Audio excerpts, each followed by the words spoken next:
Kembali lagi kita berjumpa bersama saya Rizwandi Syanipar di channel Avokat RS and Partners Official. Assalamualaikum warahmatullahi wabarakatuh. Shalom dan salam sejahtera bagi kita semua. Di channel ini tak bosan-bosannya saya berbagi pengetahuan hukum kepada Anda. Dan di video saya yang akan kita bahas sekarang ini adalah menjelaskan mengenai bagaimana cara peralihan hak ulayat atas tanah masyarakat adat menjadi milik pribadi. Pembahasan kita ini barangkali nantinya ada di antara teman-teman yang ingin berminat membeli tanah masyarakat adat menjadi milik pribadi Anda. Jadi dengan hadirnya video ini Anda menjadi tahu caranya. Dan atau setidaknya pembahasan ini dapat menambah wawasan pengetahuan hukum Anda bagi yang mau belajar hukum. Nah, untuk itu sebagai referensi menambah pemahaman judul yang akan kita bahas ini, teman-teman juga bisa menonton di video saya sebelum ini yang berjudul tentang mengenal tanah ulayat, pengertian dan dasar hukumnya. Bagi teman-teman yang baru berkunjung di channel ini, silakan klik like dan subscribe-nya. Dan bagi teman-teman yang sudah mengklik subscribe-nya, jangan lupa mengklik like-nya. Baiklah, setelah sobat-sobatku sudah melakukannya, sekarang mari kita beranjak ke pembahasannya. Let's go!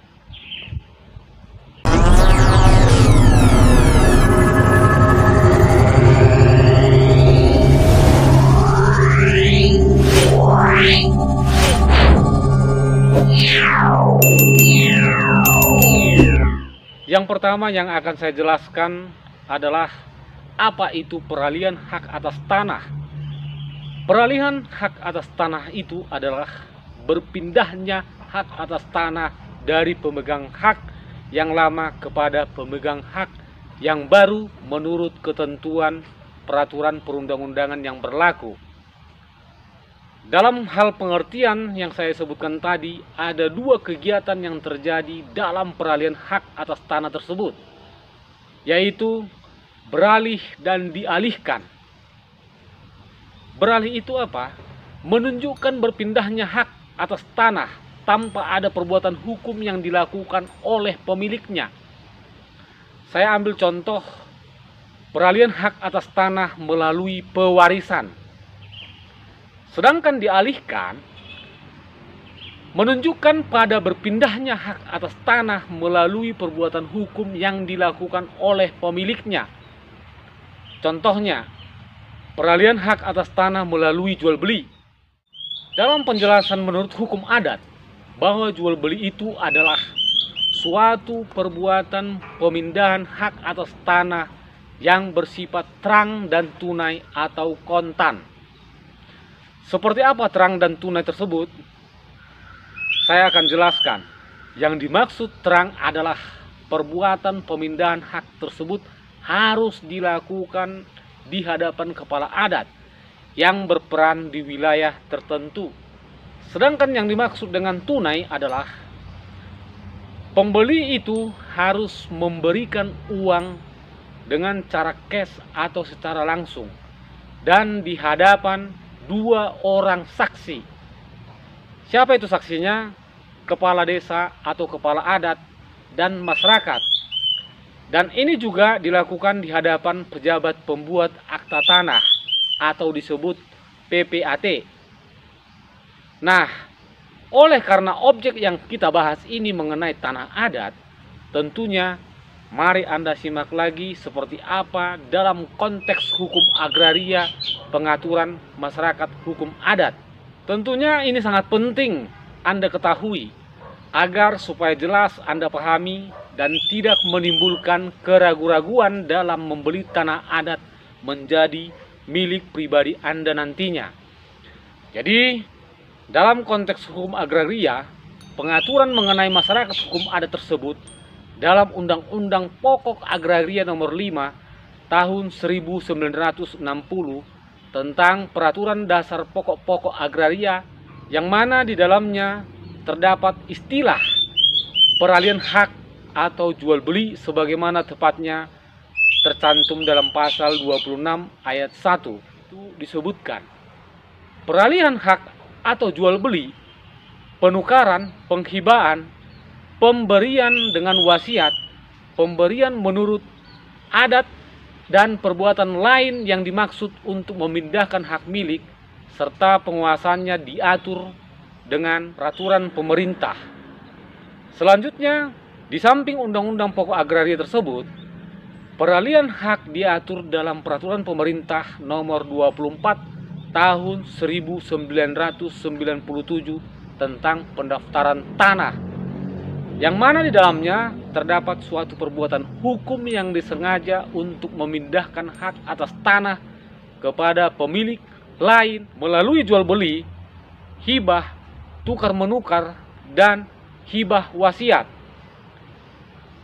Jadi dalam mengurus pembuatan sertifikat tanah adat harus merujuk pada Peraturan Pemerintah Nomor 24 sebagaimana yang saya sebutkan tadi. Secara umum, ada dua pengertian tanah adat. Antara lain, yang pertama, tanah bekas milik adat atau disebut tanah girik, yang mana itu berawal dari tanah adat atau tanah-tanah lain yang belum dikonversi menjadi salah satu dengan hak tertentu dan belum didaftarkan atau disertifikatkan pada kantor Badan Pertanahan Nasional di tempat tersebut, seperti hak guna bangunan, hak pakai, atau hak guna usaha. Jadi, di samping namanya girik, masih banyak lagi macam-macamnya, seperti petok, rincik, ketitir, dan lain sebagainya. Jadi dalam tanah girik ini, pihak yang hendak melakukan proses penyertifikatannya adalah pemilik asli yang tercantum dalam tanah adat tersebut. Dan ini tidak diperlukan adanya jual beli terlebih dahulu. Dan bila terjadi pewarisan misalnya, maka harus didahului dengan pembuatan surat keterangan hak waris yang diterbitkan oleh pejabat atau instansi yang berwenang, yang tentunya berisi tentang penjabaran ketentuan hukum dalam hal kedudukan seseorang ahli waris atas kebendaannya sebagai objek waris. Yang kedua, tanah milik masyarakat ulayat hukum adat yang bentuknya seperti tanah titian, tanah pengairan, tanah kas desa, tanah bengkok, dan lain-lainnya. Jadi untuk jenis tanah milik masyarakat hukum adat ini tidak bisa disertifikatkan begitu saja. Dan bila pun ada terjadi disertifikatkan, berarti itu dengan cara tukar guling atau juga melalui pelepasan hak atas tanah yang dilakukan terlebih dahulu oleh kepala adat. Jadi yang dimaksud dengan tukar guling adalah proses penukaran aset dengan persetujuan antara kedua belah pihak terkait dengan dokumen untuk mengurus sertifikat tanah yang akan dibawa ke kantor Badan Pertanahan adalah seperti yang pertama, surat rekomendasi dari lurah atau camat perihal tanah yang akan didaftarkan. Yang kedua, membuat surat tidak sengketa dari RT atau RW atau lurah. Yang ketiga, surat permohonan dari pemilik tanah untuk melakukan penyertifikatan. Jika surat ini bisa diperoleh di kantor pertanahan setempat. Yang keempat, surat kuasa. Surat kuasa ini apabila pengurusannya dilakukan atau dikuasakan kepada orang lain, misalnya PPAT. Yang kelima, identitas pemilik tanah atau si pemohon yang dilegalisasi oleh pejabat umum yang berwenang.